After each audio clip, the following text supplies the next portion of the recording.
Hello, everyone, and welcome to episode 5 of the Adams Mystery Playhouse Podcast. Adams Mystery Playhouse is Colorado's only full-time mystery dinner theater. I am your co-host, Nick Guida, and with me today, as always, is my partner in crime, Marn Wills Cuellar. How are you today, Marn? Well, Nick, I'm living the dream over here, just living the dream. Well, I've got some unbelievable news. Apparently, the last podcast, according to the internet, which never lies, got the highest debutante rating ever. Woo! Finally. I got several emails. I'll just read you a few. This one, finally, debutante friendly entertainment. This one here says, curtsy, curtsy, curtsy. And finally, this one that says Broadmoor Rules, Cherry Hills Country Club Drools. Well, the response is overwhelming, and boy, all that's so good to hear. I could hardly believe it. But anyway, moving on to this episode, why don't you introduce our first guest? Our first guest today is one of our newer performers that has come along, and her name is Samantha Bolte-Woods. How are you doing today, Samantha? I'm well, Marn. How are you? Good, good. And also with us today is a recurring performer who's actually been with us for quite a while, and it's good to have you back. James Young. How are you doing today, James? I'm doing very well. I'm so excited to be back. Thanks for having me You back. bet. Well, we love it. So, I want to talk a little bit about Samantha before we get into our theme for this week's podcast. And I have a couple funny stories about Samantha. Samantha, do you do you remember when you auditioned over at Adams Mystery Playhouse? Yes, I do quite vividly. Yeah, and I think it was all gals that day that came in, wasn't it? You and two Two or three others, other. yeah. Yeah, Yeah. exactly, and we did some stuff, well, you read from a script, and then hmm I think we ended up on stage together. All I We did. remember. Yeah, and why was that?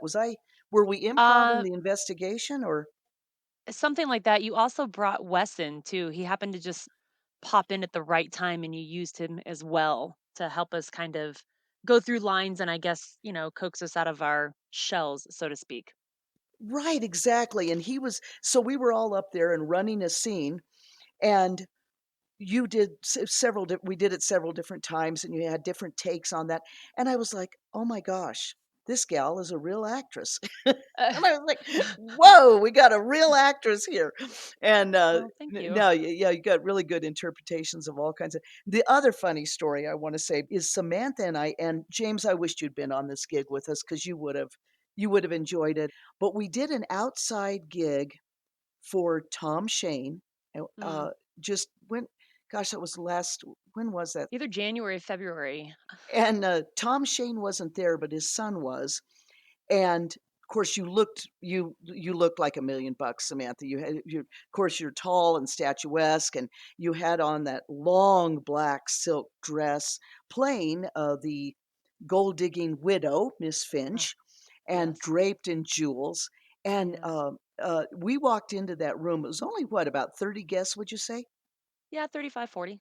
Yeah, something like that. We walk in, and these people were wound for sound. They're running up to us and asking all kind of questions. And I think, I mean, the audience was so into what was our relationship to each other, and Oh, mm. we, and I think I was. It was fun for me to see you because I don't know if you've done a lot of walk around before. Have you as characters in like No, a no, uh-uh. Yeah, and that's for a lot of performers that we have, that's one of the hardest parts is walk around. Mhm. And you just took like a duck to water in it. You were just Miss Finch and going around and people were asking you questions and you were lying about the other characters and deflecting it and just good job on that. That was a fun night. What did you think? That was a fun night. It was nice to be I don't, it's on stage but not on a stage. I wait tables in my other life, the other side of my life, and I'm always on stage there, but with acting there are lines and rules and stuff that you have to say and you can't say at a restaurant. So it's always nice to be an actor and to be able to be on stage but not on an actual stage and kind of mix and mingle with people. And yeah, the crowd was they were great. They were very energetic. We had a group of them that were so excited to be part of the usually it's the teapots, but what was it for this show? The It's singing crew. the The honeypot singers, Yes, right? and they Yeah. oh my goodness. Do you remember they were just Oh, so into it, and it was great. It makes the job a whole lot easier when obviously, as we all know, when the guests are just they're as pumped as we are about the show and they get involved. So yeah, it was a fun night. It was a lot oh of yeah, fun. yeah. Here we had 3 audience members playing the honeypot singers, walking around together like an a cappella group, a Yeah. professional a cappella group, and singing "Islands in the Sun" by Kenny Yes, Rogers and that's what Dolly it Parton, was. and they did a pretty good job at it. They did. Yeah, they were actually really good. I think it was just even if they hadn't sang beautifully or on, key or pitch wise, just the fact that they were completely immersed in our show and had a great time with that. I mean, that's all that matters. Oh, exactly, and it was what a night that was, and I wasn't even supposed to be on the cast that night, but somebody called in sick, and frankly, I'm really glad I got to do that because it was a Hey, James, got a question for you on outside gigs. Of all the outside gigs that you've done, and you've done a ton of them, um, Yes, I have. That's actually how I got started at Adams, was doing the outside gigs first. what's your favorite? Um, Yeah. so there's so many great memories of uh, outside gigs, and just being able to be in that new environment, away from Adams. And um, I know that may sound a little bit funny, but just right, it's just a different energy when you are out and in a away gig. Um, and I just remember one. This might be a little inside baseball, but I remember one we were doing a death for dinner, and we were supposed to be doing. I was playing the character Cliff Worthington, who is supposed to, be giving this motivational speech, and I had actually come up with one that was pretty good, and I was, really committed to my part, and I was really trying to, give this great motivational speech.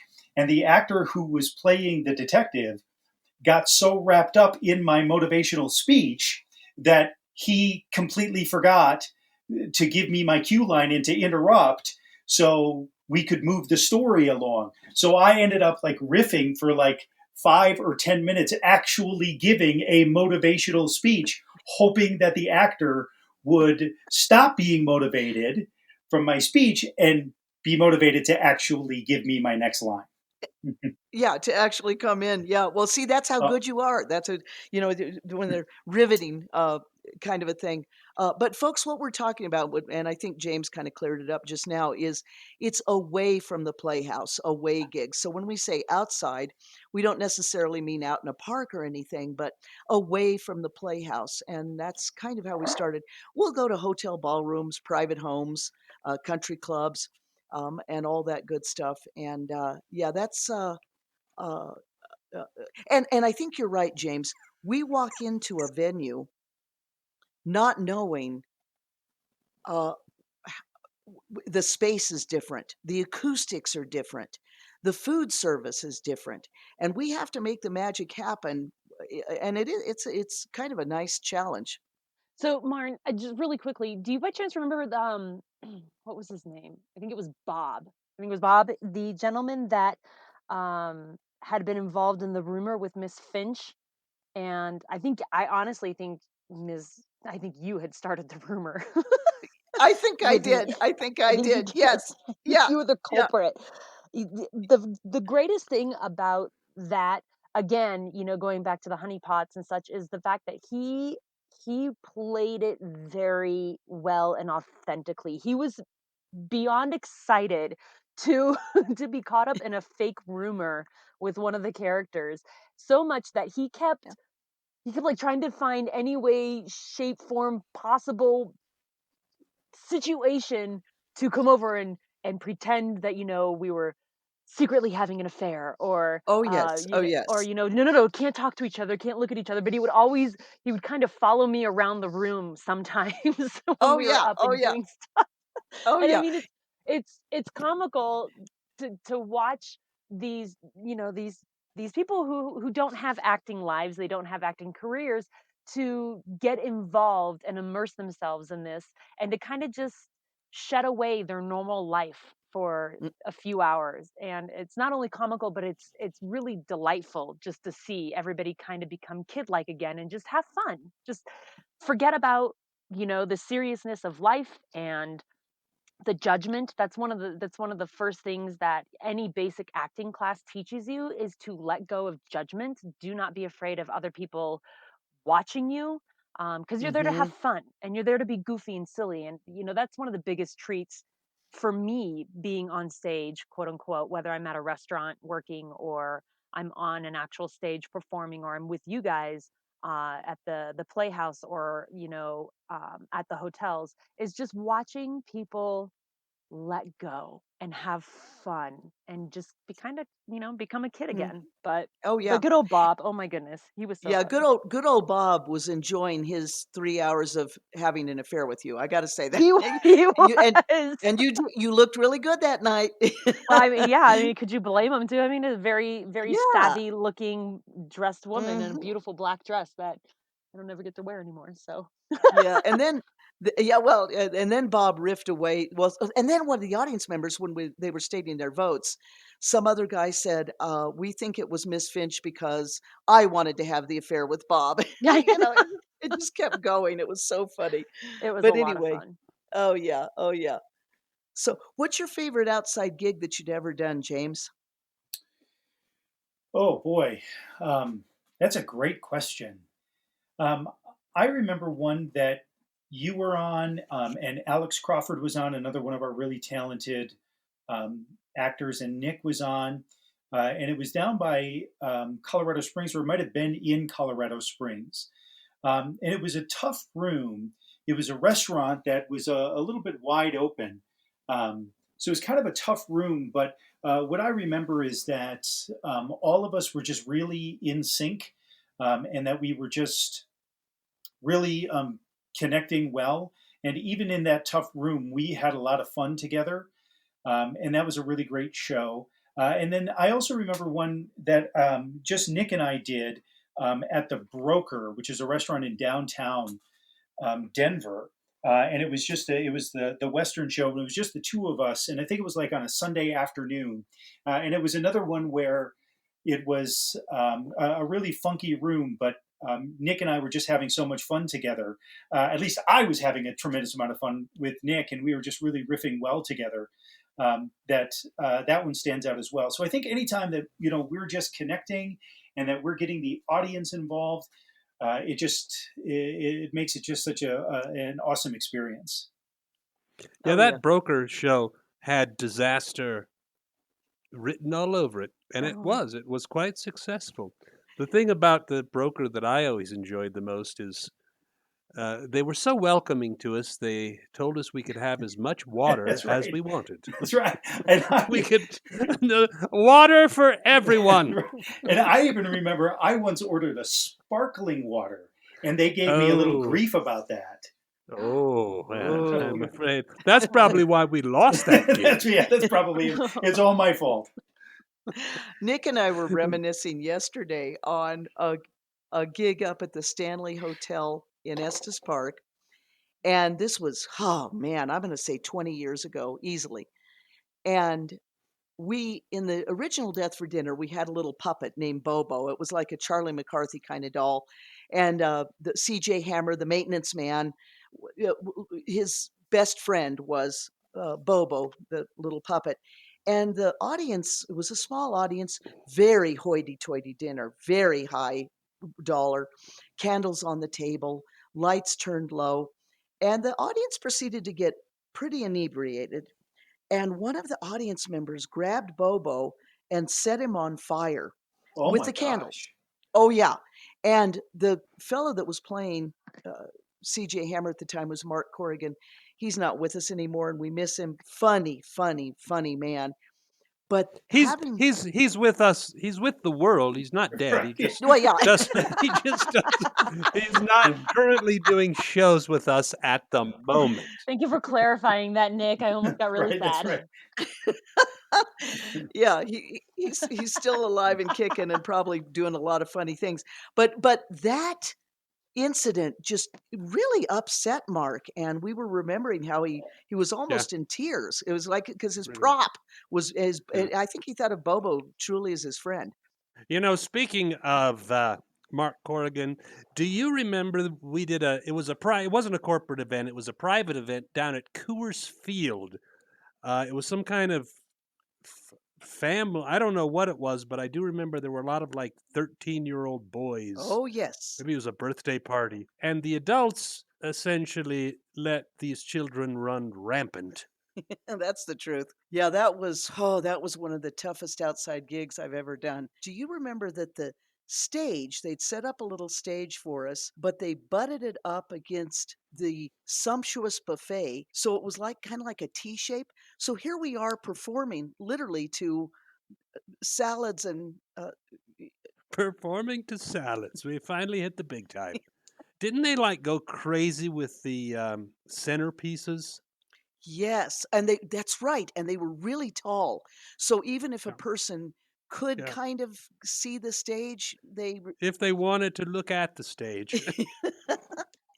yeah, that was and again, that was another one of those where it was a surprise and nobody knew we Mhm. were coming and But it's the mark part. That's the thing. The whole reason I brought up this whole thing. So we're at Coors Field, and so we're doing. Martin and I really were the only ones, sadly, doing the show. We're here to do the show, and I get to this part with CJ Hammer, which is played by our friend Mark Corrigan, who we now know is not dead, and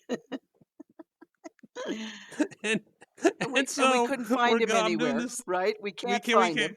But I think it was you. I think you were like, "Well, detective, what about The Wire? Maybe CJ knows something about this." And so I'm like, "Where is CJ? And I'm literally screaming for CJ over the microphone. And Mark had completely given up on the show and was sitting back at the bar with all the dads Hmm. watching a football game or something, watching TV, sitting at the bar, Yeah. watching TV in the middle of the show while you and I are going down in complete Yeah, flames.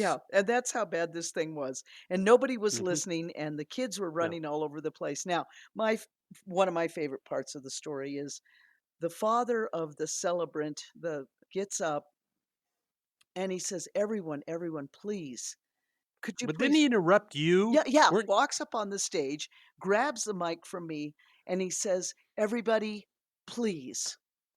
Now, my wife and I took great pains to schedule this, and we've done something that we really wanted you to enjoy. And of course, I'm sitting there going, great, he's going to get the attention of all the audience, and they're going to listen to us because he's going to get, and he takes the microphone, walks across to the side of the room to this huge crate. And he said, I want everyone to take a look. Come over here. So the whole audience stands up and walks over to this huge crate where a 30,000 pound carved out of marble fish or onyx or something is in this crate.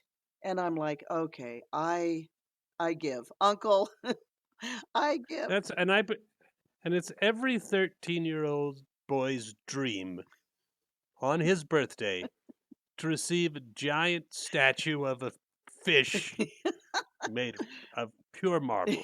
I know that was my dream growing up.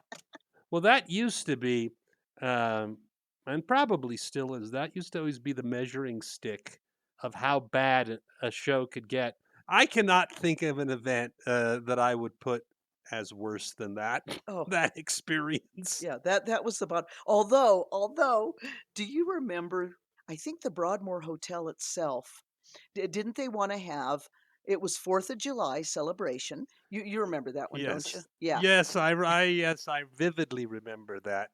What they wanted to do was reenact the painting the Spirit of 76 with the guy with the flag and the bandage and the fife player and the drum. Yeah. And we used to get calls for this kind of stuff all the time, meaning like, so do you have a fife and drum? And and I would always be rolling my eyes, and Marn would always be, oh yeah, we've got a fife and drum. And then I'm like going, where do we have a fife and drum? Well, we'll We'll find one. it. Well, if you just tell them we've got a fife and drum. So I'm like, okay, yeah, we got a fife and drum, but they wanted a fife and drum, or they wanted the Spirit of 76 flag bearer, fife and drum, and Uncle Sam. My wife and I we like to go down to Colorado Springs, so I decided, well, I'll do Uncle Sam, because then I'll get paid for our weekend getaway down in Manitou. So I was Uncle Sam, and a guy named he prefers his professional name, Jake Pardee, and so he was the flag bearer. And we found that's the thing. Sorry, we found the fife and drum, and so we got these guys and we booked them, and so we go down to the Broadmoor, the place where Marn debuted as a debutante. That's really what the Broadmoor is mostly known for. But moving on. So we went down to the Broadmoor, and I get my Uncle Sam outfit on, and Jake gets his Spirit of 76 with his bandage, and we go to the Broadmoor. They wanted to do it. What the idea is we were going to march around the pool with. Was it around the pool or around the lake? Wasn't it you're around right, the whole the big lake? It was going to be a big, Yeah, long. that's right, because it was big. It was a long march. Yeah, it Yeah. wasn't around the pool. That's stupid. Yes, we're going to march around the pool. Everyone, come on, get up and join us. But no, it was around. That doesn't make any sense. But it was around the lake, and so the idea was and it was at a certain time. I mean, the whole thing was like, it's the Broadmoor, and it was planned, and everybody, all the guests come out, and we're going to do this thing, and it was a certain time, and so I'm there, and we're waiting, and no fife and drum. And they're like, "What's going on?" And this was, God, how many years? This wasn't big cell phone time. I mean, No. cell phones existed. Well, finally, you guys had to just start, right? You're just marching around Right. the lake. So we go, and they're going, and so I look at Jake, and I go, "Well," and so it was like the stupidest, because the idea was, and actually, if we would have had the fife and drum, it would have been great, because they could have been playing Yankee Doodle or whatever, and we could have done this thing with the music and wave at people and the fife and the drum and all this stuff. So that's pretty much what we did without any fife and drum. It was just me and Jake. Come on, everyone. We're walking around the lake. Follow us. Hi, it's me, Uncle Sam. It was probably a 5-minute gig, to do that. Yeah. Literally the longest 5 minutes of your performing life, because it was just Well, and then so horrible. finally, later that day, the fife guy calls me, and I said, "Where were you guys? I was calling you." And he goes, "Oh, we had a flat tire, and we just thought, oh, we might as well not go ahead and go down." And I said, "Well, why didn't you call me?" And he said, "Oh, it just didn't seem like it would make that big of a difference." I'm like, "Oh my gosh!" Of course, we never worked with that guy again. Well, there you have it, everyone. I guess we learned today in this episode that if you need a fife and drum, call Talon Denver. But moving on to our next segment, which of course is the mini mystery. Let's start with the solution to last episode's mini mystery 1015. Why did Fordney doubt Waters' secretary? Well, you see, the secretary said she heard Waters talking to Fordney over the telephone. Considering Fordney's name was not mentioned during the conversation, the secretary could not have known to whom Waters was talking. It's the little things that count in crime detection. And now this episode's mystery, Death Backstage. This mystery calls for 5 voices. So we have brought back from episode 2 our old friend Wesley Woodcock. How are you today, Wes? Oh, I'm doing okay. I'm excited to read my lines. Very good. And now the cast in today's mini mystery. Marn will be the narrator, James will be playing Reynolds, Samantha is Maria, Juan is played by Wes, and I will be Professor Fordney. And here we go with Death Backstage. Claudia Mason, beautiful and popular young actress, was found lying across the chaise lounge in her elaborately furnished dressing room, dead from a bullet wound in the temple. She had sold her jewels and, with a heroic gesture, partially paid her many debts. Near Claudia's right hand, Sergeant Reynolds picked up the revolver with which she had been killed, and after careful examination said, No fingerprints, of course. Gosh, Fordney, there's 2 rocks she didn't sell. pointing to a large emerald on her left hand and a diamond on her right. Call Maria, her maid. I want to find out more about this fellow in the photograph, signed Juan. This note was evidently addressed to him. Dear Juan, I am so despondent. The money from my jewels was not enough. Claudia. Not many of these dames kill themselves over their debts. Muttered Reynolds as he went to call Maria. Moments later, the maid entered the room. Who is Juan? He's the leading man in the show. Well, why wasn't this note delivered to him? I forgot it. You found her? Yes. When I came in to help her dress, she was like that. Is Juan in his dressing room now? I believe so. When Reynolds brought him into Claudia's room, he dropped to his knees beside the dead girl. My God, she's killed herself. No, she hasn't, young man. She was murdered. All right, there you have it. Why was Professor Fordney sure that it was not a suicide? I believe that wraps it up for today. We hope you enjoyed this episode. Thanks to everyone for joining us. And please tune in to our next podcast from Adams Mystery Playhouse.